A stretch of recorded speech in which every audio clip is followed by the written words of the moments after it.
studiegruppe 1.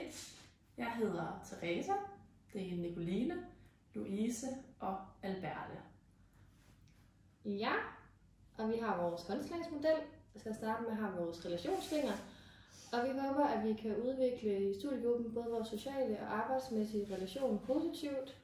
Og vi vil gerne bruge gruppen til både at være social og hygge os, måske spise morgenmad eller aftensmad, men også til at arbejde effektivt og godt sammen.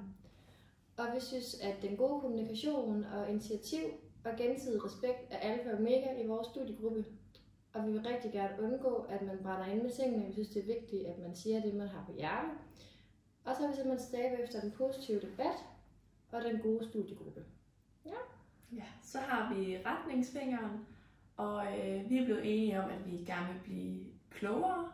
Vi vil gerne være nysgerrige på nye informationer, og så vil vi gerne udvikle os sammen som en gruppe. Så er vi også blevet enige om, at vi gerne vil spare med hinanden, og vi vil bruge hinanden, hvis vi synes, der er noget, der er svært, og så vil vi også gerne se hinanden. Så har vi vores rammefinger, og der er vi ligesom blevet enige i, at vi vil stræbe efter at prøve at huske at putte vores planlagte møder i kalenderne, og måske aftale nogle møder frem i tiden. Så dog også med højde for, at det godt kan variere, og der nogle gange kan komme lidt ekstra møder ind. Og tiden, der bliver sat af til møderne, det kommer til at variere alt efter, hvad vores behov er.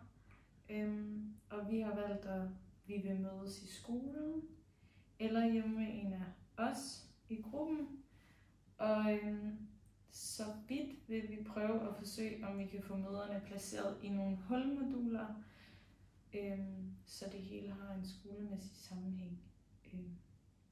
Og tidspunkt kan variere igennem det hele.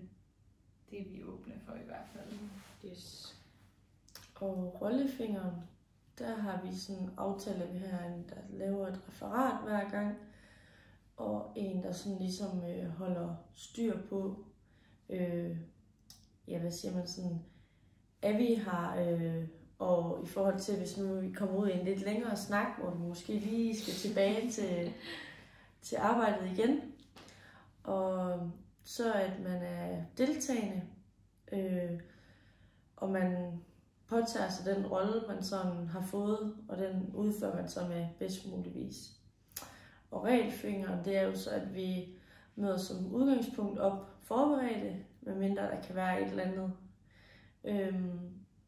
Og vi overholder så de aftaler, vi sådan laver i vores gruppe. Og når vi arbejder, så har vi ikke vores mobiler fremme. De ligger sådan primært i tasken. Og ellers, hvis man nu lige har et opkald eller et eller andet, så må man godt have mobilen fremme. Og vi er meget åbne og lyttende over for hinanden og gode til at kommunikere.